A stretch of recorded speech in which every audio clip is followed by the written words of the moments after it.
Hi friends, welcome to my KSY informative channel. ಯಾರಾದರೂ ನನ್ನ ಚಾನಲ್ನ ಸಬ್ಸ್ಕ್ರೈಬ್ ಮಾಡದೆ ನೋಡ್ತಾ ಇದ್ದರೆ ಪ್ಲೀಸ್ ಒಂದು ಸಬ್ಸ್ಕ್ರೈಬ್ ಮಾಡ್ಕೊಳ್ಳಿ.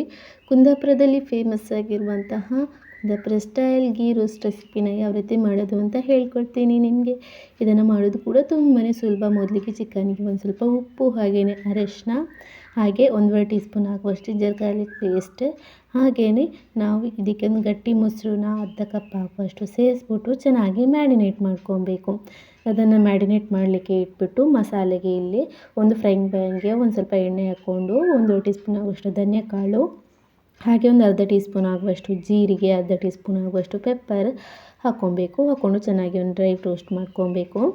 ಅದಾದಮೇಲೆ ಇದಕ್ಕೆ ಕರಿಬೇವು ಸೊಪ್ಪನ್ನು ಜೊತೆಗೆ ಹಾಕ್ಕೊಂಡು ಚೆನ್ನಾಗಿಯೇ ಫ್ರೈ ಮಾಡ್ಕೊಬೇಕು. ಚೆನ್ನಾಗಿ ಫ್ರೈ ಮಾಡಿದ್ದಾದಮೇಲೆ ಅದನ್ನು ನಾವು ಮಿಕ್ಸಿ ಜಾರ್ನಲ್ಲಿ ಸೇರಿಸ್ಕೊಬೇಕು. ಅದಕ್ಕೆ ಒಂದು 5ರಿಂದ 6 ಬ್ಯಾಡಗಿ ಮೆಣಸನ್ನ ನೀರಿನಲ್ಲಿ ನೆನೆಸ್ಬಿಟ್ಟು ಅದನ್ನು ಸೇರಿಸ್ಕೊಬೇಕು.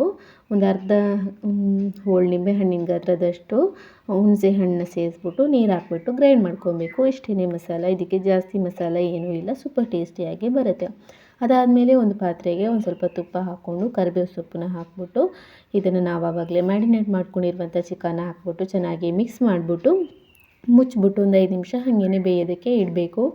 ಅದಾದಮೇಲೆ ಒಂದು 5 ನಿಮಿಷ ಬೆಂದಿದ್ದಾದಮೇಲೆ ಚಿಕನ್ ನಾವು ಆವಾಗಲೇ ರುಬ್ಬಿರುವಂಥ ಮಸಾಲೆ ಏನಿದೆ ಅದನ್ನು ಸೇರಿಸ್ಕೊಬೇಕು. ಅದನ್ನು ಸೇರಿಸ್ಬಿಟ್ಟು ಅರ್ಧ ಲೋಟ ನೀರನ್ನ ಸೇರಿಸ್ಬಿಟ್ಟು ರುಚಿಗೆ ಉಪ್ಪು ಸಾಕಬೇಕಾ ಅಂತ ನೋಡಿಕೊಂಡು ಚೆನ್ನಾಗಿ ಮಿಕ್ಸ್ ಮಾಡಿಬಿಟ್ಟು ಮತ್ತೆ ಮುಚ್ಚಿಬಿಟ್ಟು ಒಂದು 10 ನಿಮಿಷ ಹಾಗೇ ಬೇಯಿಸಿದರೆ ಆಯಿತು.